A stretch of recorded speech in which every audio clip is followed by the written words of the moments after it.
Welcome Ramley. Normally I start these videos by asking how are my Rams super fans doing today, but I already know you guys are doing wonderful because the Rams just beat the Tampa Bay Buccaneers 34-24, and the score was a lot closer than the actual game, so let's get right into it.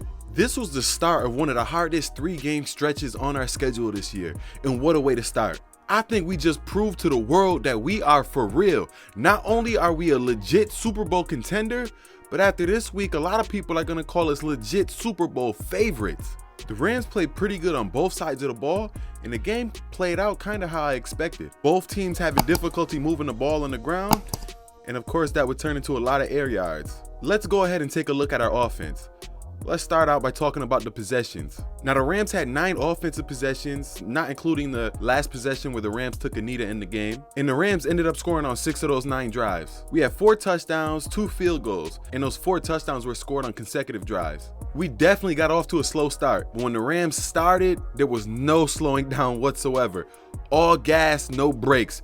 The Rams started off by scoring on a 95-yard drive and then followed that up by scoring on 3 75-yard drives in a row. And honestly, it seemed like we only slowed down towards the end of the game to kill the clock. Ain't no telling how many points we could have actually put up today. Now let's talk Matthew Stafford. He went 27 for 38 for 343 yards, 4 touchdowns, 0 turnovers, and a quarterback rating of 134. And now we're 3 games in, and he just continues to prove all the Rams fans right. All of us that said, yo, Stafford is a really good quarterback, he just played for a bad team. You'll see he'll be 10 times better when he plays for the Rams. Everybody laughed at us, and he continues time and time again to prove us right. We're 3 games in, and every game he continues to prove us right. I love to see it. This was another great performance by him. He had an immense amount of pressure going into this game to perform in one of the most hyped games in his career. And he did nothing but exceed all expectations. This was an amazing performance by Matthew Stafford. Now let's talk our wide receivers. Round of applause for DeSean Jackson.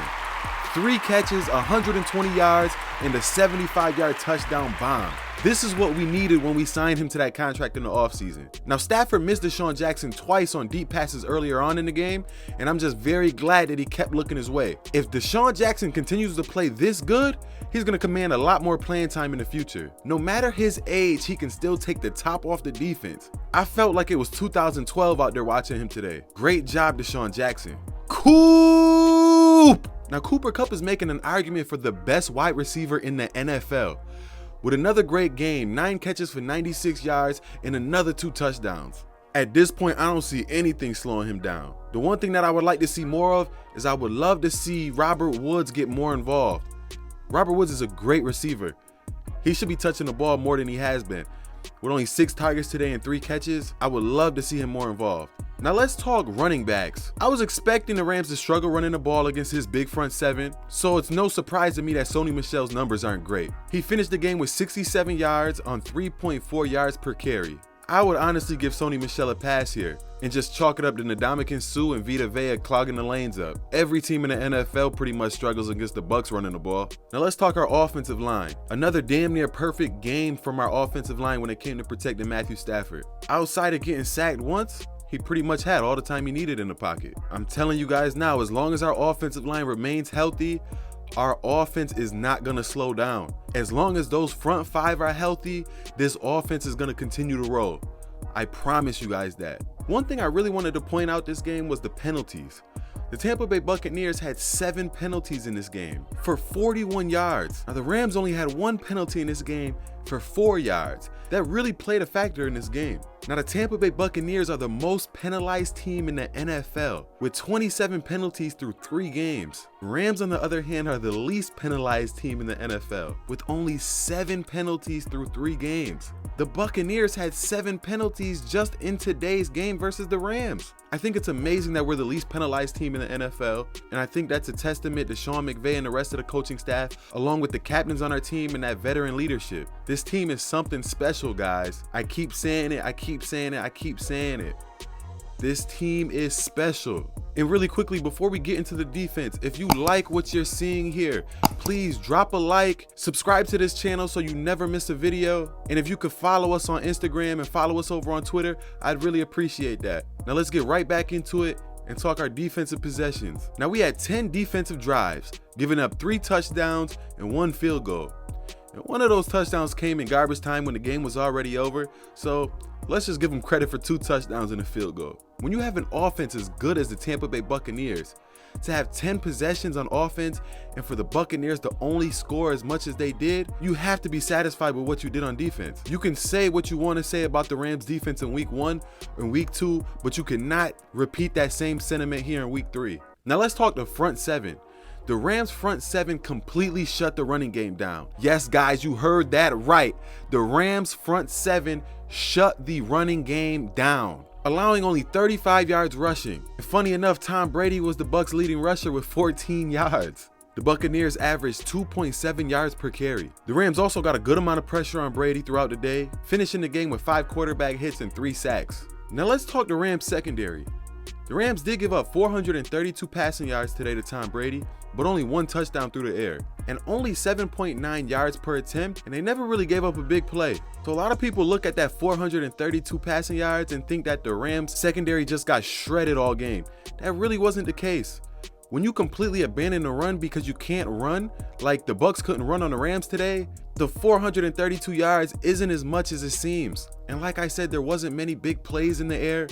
The Rams pretty much kept everything in front of them. The Rams secondary did not play bad at all today. I mean, until that last touchdown in garbage time, the Rams only gave up 17 points. So please, guys, do not get worried about the secondary at all. And Jalen Ramsey continues to show everyone why he is considered the best cornerback in the league. He's all over the field, on all different receivers, and everywhere there's a play to be made, he's right there, every time. This was another amazing performance by Jalen Ramsey. Now let's talk special teams. Clap it up for kicker Matt Gay. Again, still perfect on the season. Today he kicked 4 extra points along with a 48-yard field goal and a 26-yard field goal. He hasn't missed. I will continue to acknowledge how great he's playing. I refuse to take kickers for granted in 2021. Also, Tutu Atwell was back there again returning punts. He returned 1 for 9 yards. Not bad, I'm just happy to see him back there again. And before we get into the player of the game, guys, I just want to remind you to please go ahead and follow me on Instagram and follow me on Twitter. And also, if you could like this video, comment on this video, and subscribe to this video so you never miss an update. Thank you, and let's get right back into it. Now it's time for the Rams Superfan Game Ball. And today, it was easy for me to just give it to Matthew Stafford because he played so well, but I wanted to do something different because I really think he deserves the spotlight. I'm talking linebacker Kenny Young. Now, Kenny Young finished with 10 tackles, 3 tackles for a loss, and 1 sack. And he also helped keep the Bucs to 2.7 yards per carry. This was an amazing way to bounce back after getting ejected in last week's game. He was great all game long, and that's what good players do after having bad games. They bounce back, and I'm sure having Jalen Ramsey and Aaron Donald next to him in that locker room after last game helped tremendously. All right, now it's time for the NFC update. Now the Seahawks lost to the Vikings today, bringing their record down to 1-2. And the Niners just lost to the Green Bay Packers, bringing their record to 2-1. Now the Cardinals do remain undefeated with a win over Jacksonville today. We have another big game, the Battle of the Unbeatens next week, as the Rams play the Cardinals for first place in the NFC West. And the Rams are currently one of 3 teams in the NFC that are undefeated. This was a great win for the Rams today. You could even consider this a statement game. We got another big game next week, so be on the lookout for the Rams versus Cardinals preview video. Thanks for watching, guys, and if you're interested in more Rams content, make sure to click this video right here.